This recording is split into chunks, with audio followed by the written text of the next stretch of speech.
Hey everybody, welcome to another episode of Builders Millwork Live. I'm your host, Shane Patton, and today we're here at Builders Millwork with an outside salesman, Shannon Tatge, and inside sales, Amy Ziegler. Welcome. Hi.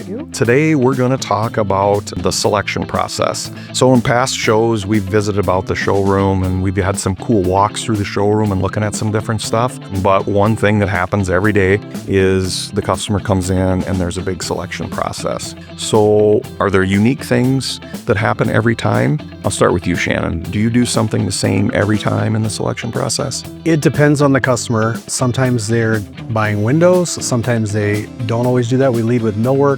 You know, if it's a remodel that they don't need windows and we go by millwork, I try to lead by, okay, are we going to paint? Or are we going to stay in the millwork? Go from there. And then I try to go to the door style, look at that, and then kind of feed off of that, because that will lead like the exterior doors too. You kind of got to, rather than go backwards, I like to go that way.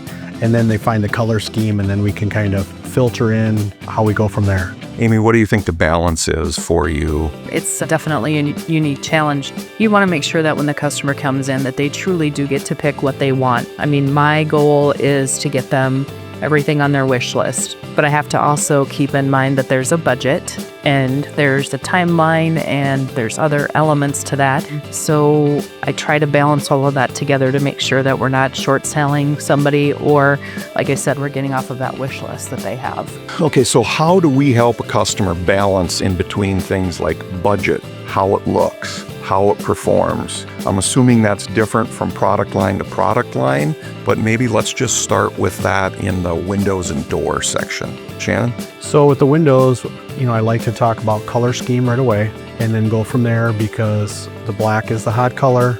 That's more than white. So we try to go that way, and then they try to go to performance-wise, where they're thinking sliders, casements, stuff like that. They need to know that up front, because it is both style and color is a very strong part of their budget. Amy, what do you think about that? I definitely agree. Like I said, you know, based on all the information that we get, the plan, whether that project's in town, out of town, all of those things that go along with making good selections or helping them make good selections, I think that all plays a big part of it. Certainly not our job to oversell something that isn't going to bring them any value in the decisions that they make.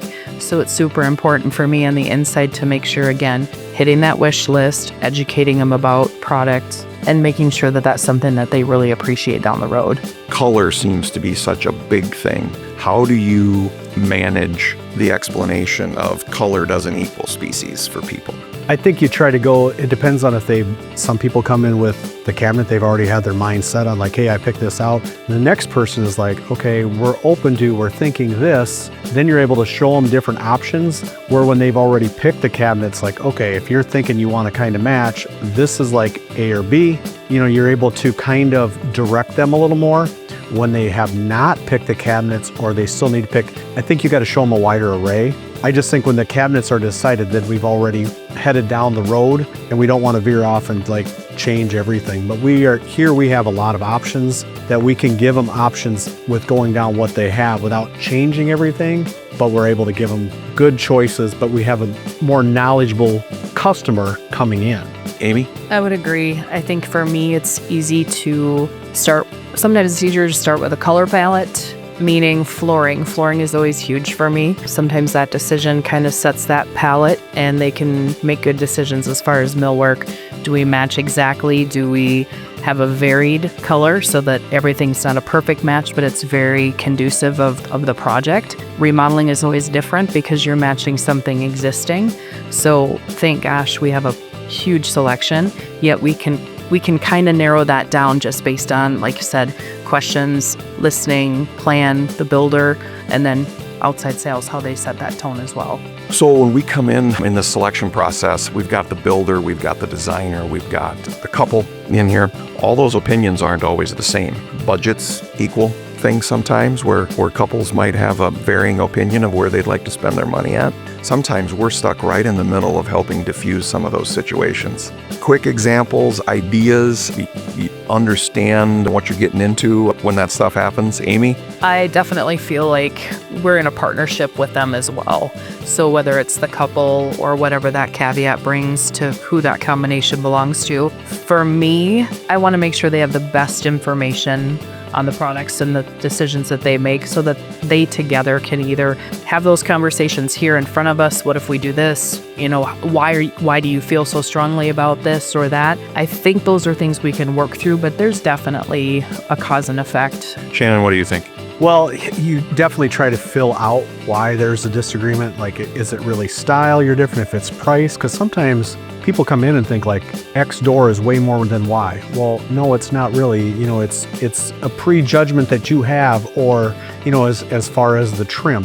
You know, sometimes we do a very good job of stocking a lot of casing and base here. So, you know, let's figure out how much it is. Okay, well, the husband thinks or the one $5,000 more. No, it's really $1,000. Well, that isn't that much. Like, to educate them to try and fill out what the difference is. If it's style, then we got to try and come up with a happy medium. The good thing here, the showroom, we can show all the styles. You can see it in one of our rooms, the doors, the window. I mean, let's talk it through why you're, you know, usually it's just a misconception that they don't know that somebody told them at work today that this is way more than that. Like, don't let your wife have that, which... All right, guys, last question. We talk to people all the time. We talk to different people all the time. Different opinions, different ideas. Sometimes we're talking to the husband. Sometimes we're talking to the wife. Sometimes we're talking to the designer.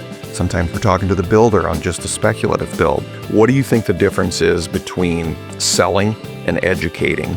Or is there common ground there? And then do you have an experience that you could share lately, something you remember where you felt really good about when the customer left, that you knew that you helped shape a choice that just made them feel really good? Shannon? Well, customers come in and sometimes they have no idea what they want, and then sometimes they'll have an idea, and I will like to show them what they do, but sometimes I'll say with experience, you know, sometimes this will work better. Some people are very open, and the next person says, nope, this is what I want. And that's fine. But I don't want you to come back that your neighbor built a house and said, oh, I wish I would have known that was available. You didn't tell me or whatever. And maybe it won't be. It's, you know, like we talked before, trends come out all the time.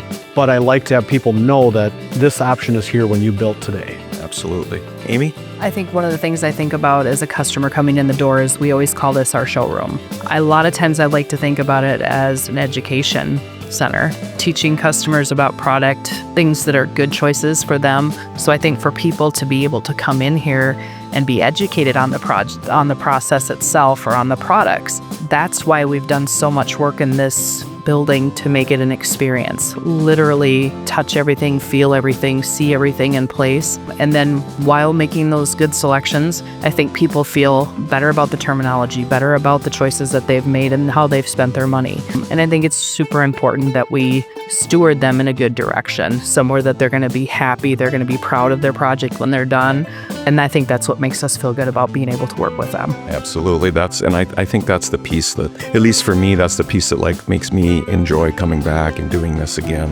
We've talked before on episodes about how Sioux Falls it's a big community, but still small enough where we still see people. We run into them. And I think going into this, the way I know that you guys go into it, when you run into them, you want to have that conversation. And it is really fun to run into that person outside of work and say things like, wow, I'm sure glad you told me to do this, Yep. Or advise me that I don't think that is a great idea. What if we do this instead? Well, guys, thanks so much for taking the time. We really appreciate it. A lot of good stuff here.